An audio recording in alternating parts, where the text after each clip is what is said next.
ہمارے ساتھ Quranic studies کے اسپیشلسٹ موجود ہیں جناب عبدالسلام عارف صاحب. ویلکم ٹو سنو پاکستان. جی کیسے ہیں آپ؟ بہت شکریہ میڈم، بہت شکریہ. اعوذ باللہ من الشیطان الرجیم، بسم اللہ الرحمن الرحیم. تو آپ نے ایک دفعہ پھر بلایا ہے. اچھا عبدالسلام صاحب، جیسے کہ دجال فتنہ جو ہے اس نے تو آنا ہے، اس کا خروج ہوگا اور وہ آ کر انتشار پھیلائے گا. اس سے بچاؤ کا طریقہ بھی ہمیں بتایا گیا ہے کہ آپ سورہ کہف کی تلاوت کریں، آپ اس سے محفوظ رہیں گے. لیکن اگر سورہ کہف کا ترجمہ پڑھتے ہیں تو وہاں پر کہیں دجال کا ذکر نہیں ملتا. بالکل. یہ کس طرح سے ہوگا؟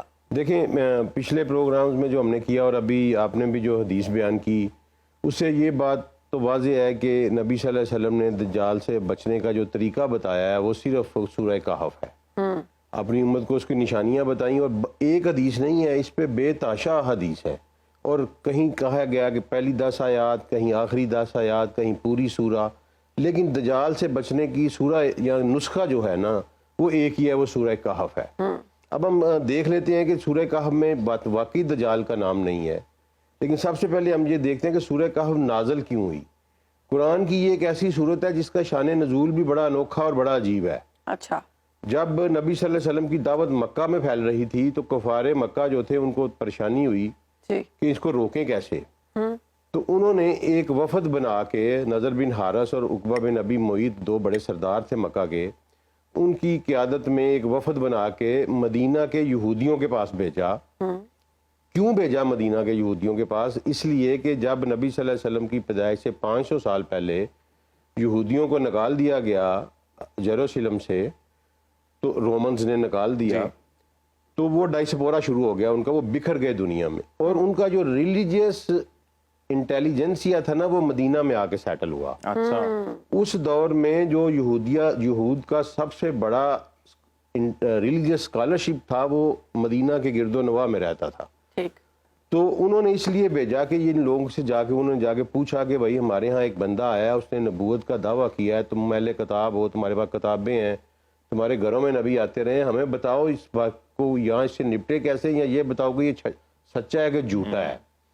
تو یہودیوں نے 3 سوال بتائے. انہوں نے کہا جی یہ 3 سوال اس سے پوچھنا، یہ اگر اللہ کا نبی ہوا تو اس کے جواب آئیں گے، اگر نہ ہوا تو جواب نہیں آئیں گے. اچھا. وہ 3 سوال یہ تھے کہ ایک ہمیں یہ ان سے پوچھو کہ یہ بتائیں کہ غار والے کون تھے اور ان کا قصہ کیا ہے. دوسرا اس نے کہا جن سے پوچھنا کہ وہ کون تھا جس نے مشرق اور مغرب کا سفر کیا اور پوری زمین پر حکمرانی کی. اچھا. تیسرا سوال جو ہے اس پہ تھوڑا سا اختلاف ہے، لیکن بہت سارے مفسرین کہتے ہیں کہ وہ پوچھا گیا کہ روح کیا ہے. لیکن میں اور مودودی صاحب کے پیچھے جاؤں گا کہ مودودی صاحب کی یہ رائے ہے کہ یہ تیسرا سوال خضر اور موسیٰ کے متعلق تھا. کیونکہ سورہ کہف میں روح والا سوال نہیں ہے، وہ سورہ بنی اسرائیل میں ہے اور وہ مدینہ میں پوچھا گیا تھا. یہ پوری سورہ مکہ کی ہے. تو یہ 3 سوال پوچھے گئے. نمبر 1 غار والے، نمبر 2 وہ بادشاہ جس نے مشرق مغرب کا سفر کیا اور زمین پر حکمرانی کی، اور نمبر 3 موسیٰ اور خضر کا کیا واقعہ ہے. اب سورہ کہف کو آپ نے پڑھتے وقت نبی صلی اللہ علیہ وسلم کی یہ حدیث رکھنی ہے. میں نے آپ کو سنائی تھی کہ نبی صلی اللہ علیہ وسلم نے فرمایا کہ ہر نبی نے اپنی امت کو دجال سے ڈرایا ہے. لفظ ذرا غور کریے گا کہ ڈرایا ہے، اور میں بھی تمہیں اس سے ڈرا رہا ہوں. صحیح. اب سورہ کہف کا آغاز ہوتا ہے کہ بڑا ہی پاک ہے وہ اللہ جس نے اپنے بندے پر کتاب نازل کی اور اس کو بالکل سیدھا رکھا تاکہ یہ ڈرا دے اس ایک شدید قوت سے جو اس کی طرف سے آنے والی ہے. اچھا.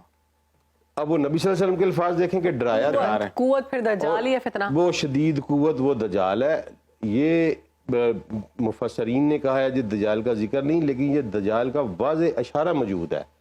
اور ہمارے جو میڈیول کے جو ہیں ٹرانسلیٹرز، انہوں نے اس کو عذاب میں بدل دیا ہے ٹرانسلیٹ کرتے ہوئے. حتیٰ کہ عذاب کا لفظ قرآن میں علیحدہ انڈیپینڈنٹلی آیا ہے.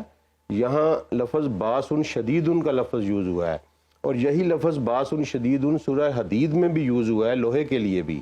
تو یہ عذاب نہیں ہے، یہ کوئی شدید قوت ہے. اللہ کہتا ہے کہ اس کو ڈرا دے شدید قوت سے. اور اس کے بعد اللہ تعالیٰ کہتا ہے کہ یہ جو شدید قوت ہے ان لوگوں کو بھی ڈرائے جنہوں نے کہا کہ اللہ نے اپنا بیٹا بنا لیا ہے. اور یہ بڑی غلط بات ہے, بکواس ہے جو ان کے منہ سے نکل رہی ہے. ٹھیک ہے, اب ہمیں قرآن سے یہ دیکھنا ہے کہ وہ کون لوگ ہیں جنہوں نے کہہ دیا کہ اللہ کا بیٹا بنا لیا ہے. یہ تو کلیئر ہے, کون ہے؟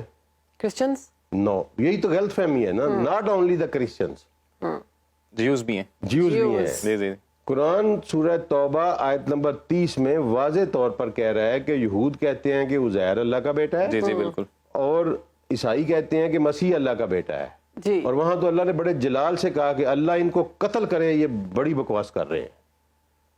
ٹھیک ہے نا. اب عزیر, عیسیٰ اور سورہ کہف کی دجال,